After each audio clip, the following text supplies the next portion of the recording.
have a question. Who are you? We all have a complex network of people. We have our family and our friends. The good friends, the bad friends, the occasional talk over coffee friends.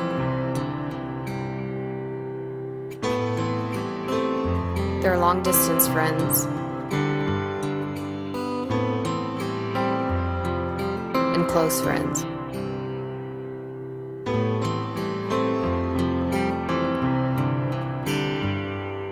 But not just friends, enemies, people we like and people we don't.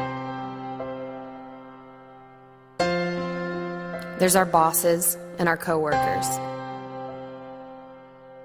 The guy who cleans up after us.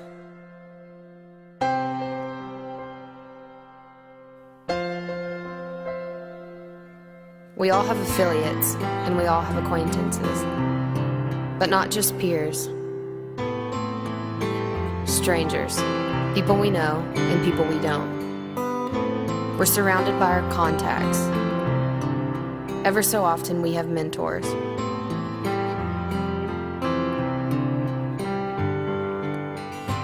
We've made some our celebrities.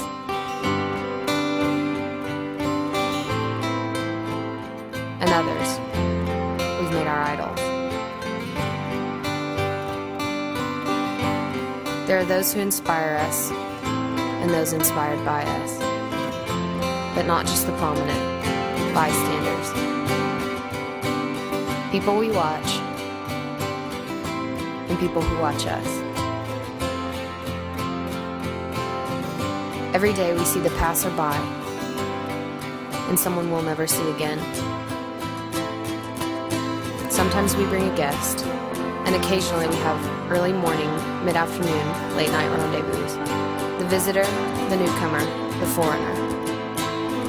But not just the familiar, the unknown. But everyone has someone, and chances are there's someone who's hurting, someone who's starving for attention, someone who's struggling with the bills, with death, with life, someone who's broken, someone who's empty, someone who hasn't told anyone, someone who's addicted, someone who needs to be freed, someone behind you in line, someone who's ashamed, someone who is angry, someone different, someone who's poor in spirit, someone who is mourning, someone meek, someone who is hungry and thirsty for righteousness, someone who needs mercy, someone with a broken heart, someone without peace, someone persecuted, someone who needs Jesus, someone who needs you to be Jesus.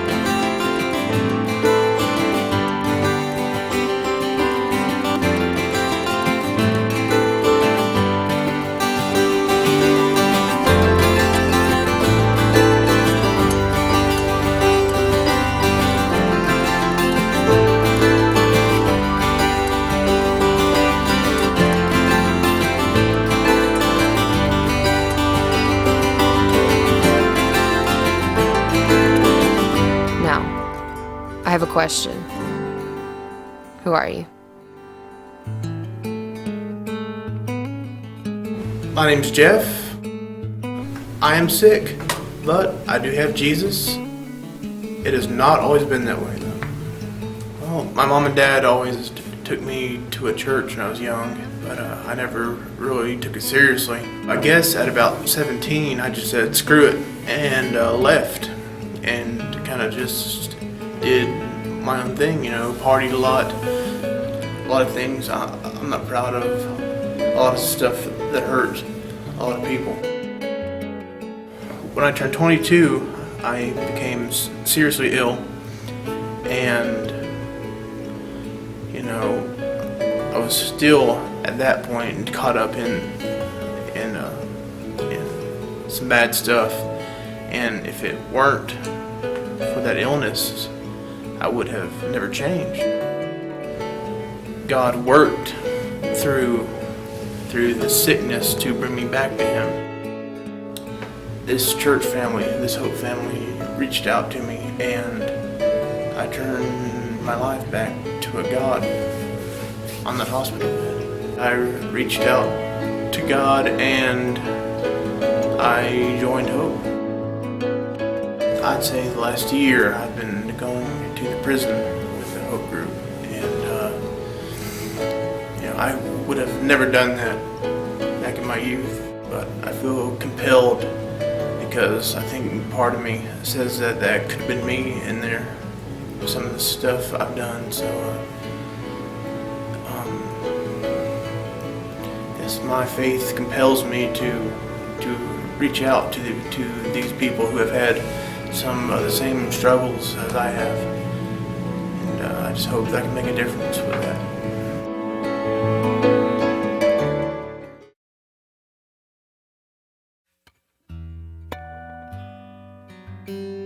My name is Misty, and I'm addicted to cutting.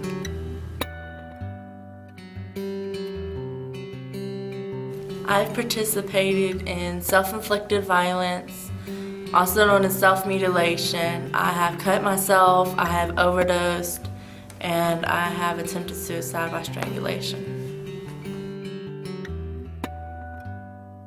As a young girl, I didn't have a stable home environment.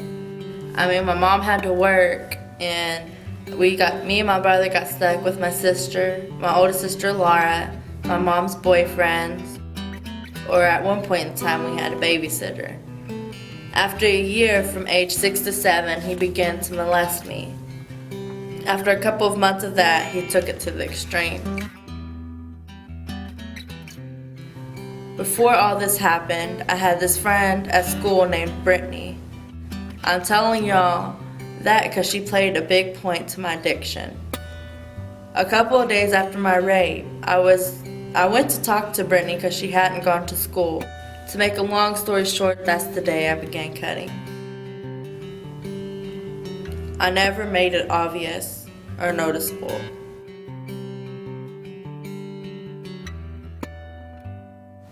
I spent time in a youth prison on false charges and therefore lost the rest of my childhood. Then, when I got out, I attempted suicide 2 times by drug overdose. On the second time, I was sent back to the youth prison on a parole violation. I continued to hurt my body and attempted suicide again by strangulation. I could feel myself spiraling downward, but through all my thoughts and feelings, I considered other thoughts and feelings. I don't like hurting other people. I've always felt the sense of a void in my heart. After my mom and dad divorced, I was confused, and then I began to be abused. Then I lost my best friend Brittany, who died at age 10. At this point, I considered suicide to be with her. I grew up with my sister's mental health problems, and when I was 9, she attempted suicide. I guess a lot of my knowledge of cutting and suicide came from her and my friend Brittany. Now to get to the good parts of my life. I began coming to Hope as soon as I could. Even though I've been struggling with my faith, Hope has helped a great deal. Thanks to the love and support of the church, friends, and family, I am proud to announce that I've gone 14 weeks with successfully not harming my body.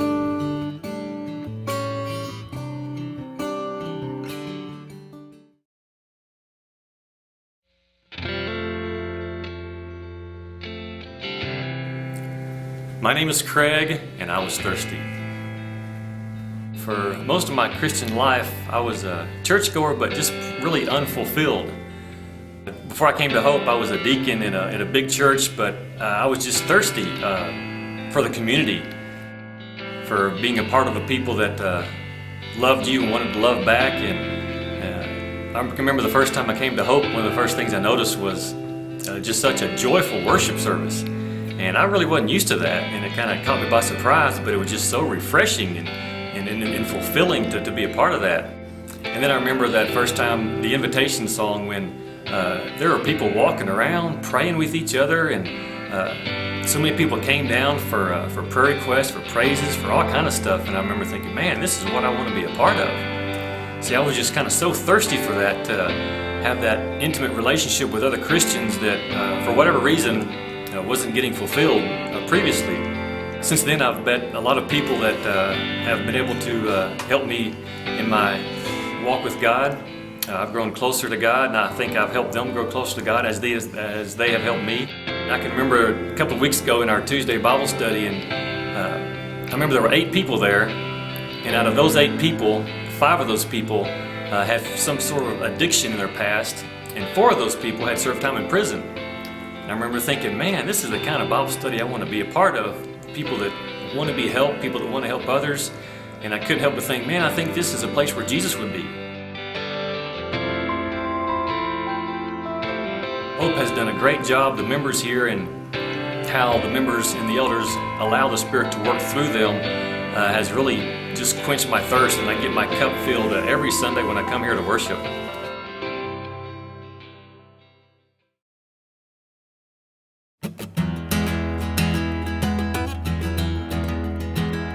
My name is Jesslyn, and I'm a perfectionist. When I was about 15, I found out that there was 2 types of perfectionists, and that I was one of them. A perfectionist to me was always the person who actually did have everything together on the outside, and who was organized and clean, and in their work was always done to the point of perfection. But I found out that this other type of perfectionist is the type of person who sets an unrealistic expectation of what perfection is, and therefore can never live up. I'm definitely my own worst critic, and so in everything that I do, I battle with feelings of inadequacy because I hold myself to this expectation of perfection that doesn't actually even exist. I've gone to Hope for a long time, and Hope has taught me about loving people. I love it because my perception of the world is different because of this place where it's about belonging first, which is good for me. It's not just good for me to go and accept people, but it's good for me because it's always taught me about loving, but about the time that I just said, I'm so done with this battle of inadequacy. I'm done with this. Or that point when I said, I'm so tired of myself. I'm tired of thinking about myself. I'm tired of trying to live up to the standards I set for myself. I'm tired of trying to live up to the standards that somebody else has set for me. You know what? I don't care what the world says about beauty. I don't care what the world says about success. I'm over it. It was about the time that I realized that Hope didn't just teach me about loving in general, but every time I come, Hope teaches me about loving me. And the cool thing about it is that I go to this place where I don't have to be the one accepting me. I have found so much self-worth outside of myself through my relationships with people here. Hope is genuinely a place for the broken and the addicts and the imperfect.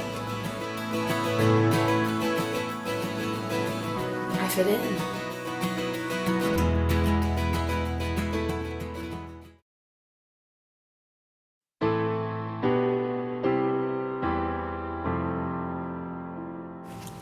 My name is Jason, and I'm searching. At an early age of 11, I like to say I was given to a better place. So basically, I've been growing up by myself and has never known, which way to go. When I got out of the boys' home that I was in, I was lost. I met a lot of different people and experienced a lot of different things I was never introduced to as a kid. And little did I know, the one thing I was missing was Jesus. Back probably about 7 years ago, I met a lady named Tammy that was a member of this church and started coming to church here. And I didn't come because I was searching for God or searching for Jesus. I came because I felt it was the family thing to do, you know.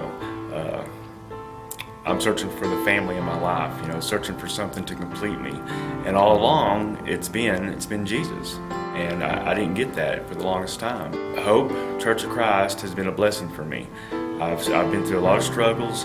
I've been through a lot of mishaps, a lot of misery. And when no one else seems to be there, there's always a member, an elder, or somebody from Hope that's out there to reach out and help. When you're like me, it's easy to, and you're searching, it is really easy to find when it's sitting right there in front of you. When things are going very well with me, I have no problem coming to church, spending time with church members and my family. It's just when things start getting bad for me, it seems like I have the problem of searching like disappears. I can't find it. It's not right in front of me, so I don't go any further to find it. And that's one thing Hope, the Church of Christ, does for me. It don't wait for me to go out and find it. It comes to me. You know, they call me. They invite me to dinner. They want to know how I feel and how I'm doing. And there's no feeling like that in the world. And there's no other place you can get that except for here at Hope. I've done some terrible things I'm not too proud of. Some things I don't like to talk about. But that's all in relation to not having a relationship with God. You know, once I found this relationship, then my eyes opened. You know, and I've seen the bad things I've done. And now I like to reach out to those who had the same problem I did to open their eyes so they won't make the same mistakes I did. I have to admit, I don't deserve God's glory, but I'm glad He has it there for me.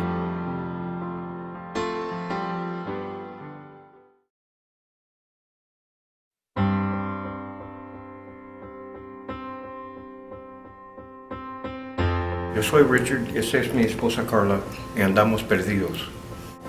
My name is Richard, it's my wife Carla, and we were lost. We first got to Abilene, we got here on a promise of a job, and well, it didn't come through, so we ended up on the streets for about a month and a half. And we were to the end of our rope, about ready to give it all up, and I thought about just leaving. But I couldn't leave Carla, and I thought about even walking out in front of a truck, jumping off a bridge, and there were times that she walked by a bridge and just looked over and said, well, is it long enough? I said, no, you probably just break your neck. We kept on, and anyway, we lived out of one of these for a month and a half. Each one of them was carrying this big old backpack, and a guy stopped. Caught us walking back from the store after we needed a couple items and handed me this backpack, and he said, there's a few things in there you could use. There are non-perishable foods, even a can of Sterno to warm our food, mosquito spray and Tylenol, vitamins. He made sure that I promised to take vitamins every day. And he said, there's a Bible in there. Well, we got enough money to rent a motel that night. But anyway, I opened it up and there was a Man Study Bible, which is what I've been wanting. And that was one indicator of where we needed to go. And then a church member stopped and asked us if we wanted to go to Bible study, and she said that also that we'd get us a bite to eat and warm off for the food, so we went. And well, that started us in the right direction where we needed to be. We were lost with no direction and didn't know what we were going to do next. And here we are. Beautiful lady seen this, carrying this sign. Holding this sign up.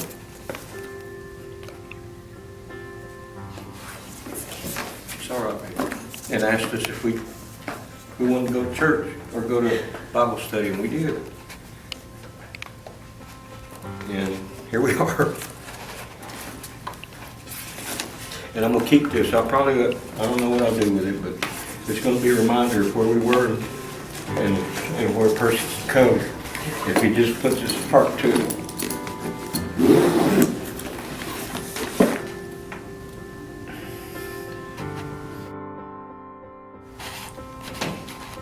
I'd given up all hope in people and everything. My family I found a new family through hope. They've restored my faith in humanity and actually given us a reason to get up and go every day. I'd given up on God. I lost a couple brothers and I just given up on God. And these folks have shown me the right path, helped me rebuild my faith, helped me get past my addictions, my dependency on other things. I think I'm on the right path. And I couldn't have done it without my wife either. Those sharp pokes here and there. I love you along the way.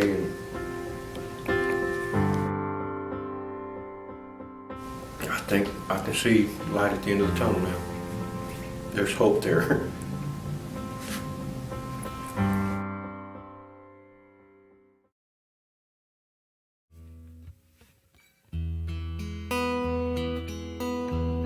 I'm Lloyd, and I was hungry. You know, I was hungry for a long time. I was strung out on drugs for 35 years, and I didn't know no other way of life. But then one day, a friend of mine invited me. Actually, he bet me $5 that I wouldn't come to Hope Church of Christ just one time. And being a man that lived in that kind of life for as long as I did, I took him up on his bet. I've been coming here over 5 years now, and my life has changed dramatically. I've been completely off of drugs and alcohol for 7 years, and you know, Jesus come into my life, and I'm a whole new person now.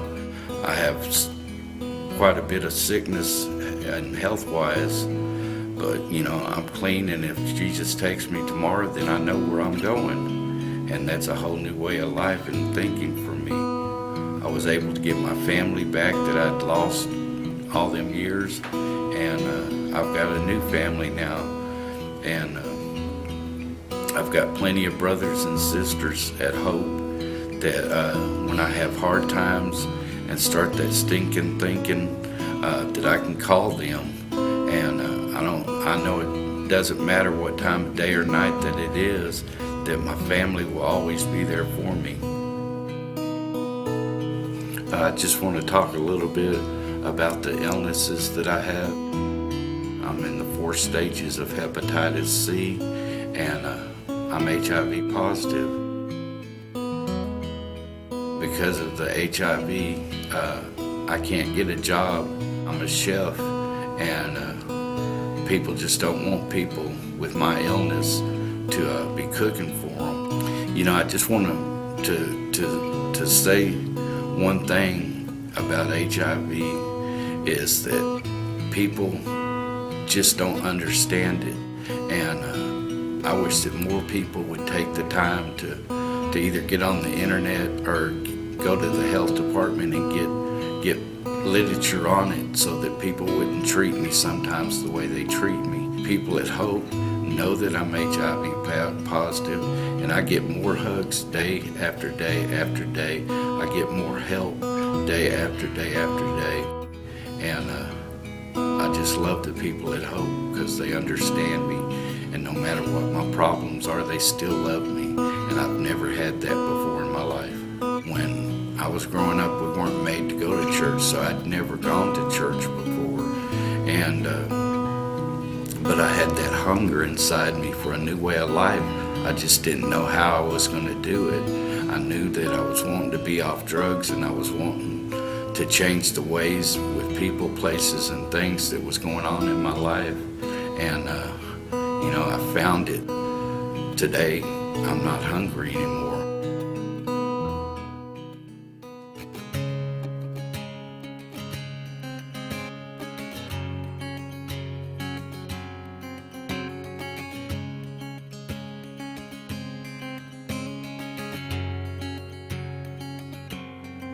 We are meant to live, and we burn out bright. like Roman candles that flash in the night. And though we look foolish now, we don't mind. We don't mind. And though we are kicked out of the halls that run the world, and derision fills our ears, we don't mind. We don't mind. Safe and sound in the world of upside down. We will not reflect all the light from the heavens coming down. We are bones crying out.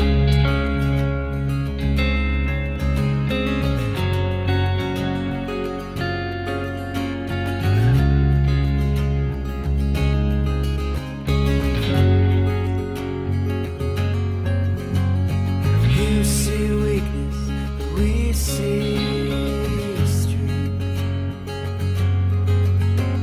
You see poverty, we see greed. The wool is over your eyes, can you see it? Freedom is waiting for you to seize it. Safe and sound in the world of upside down. We would not reflect all the light from the heavens coming down. We are bones crying out.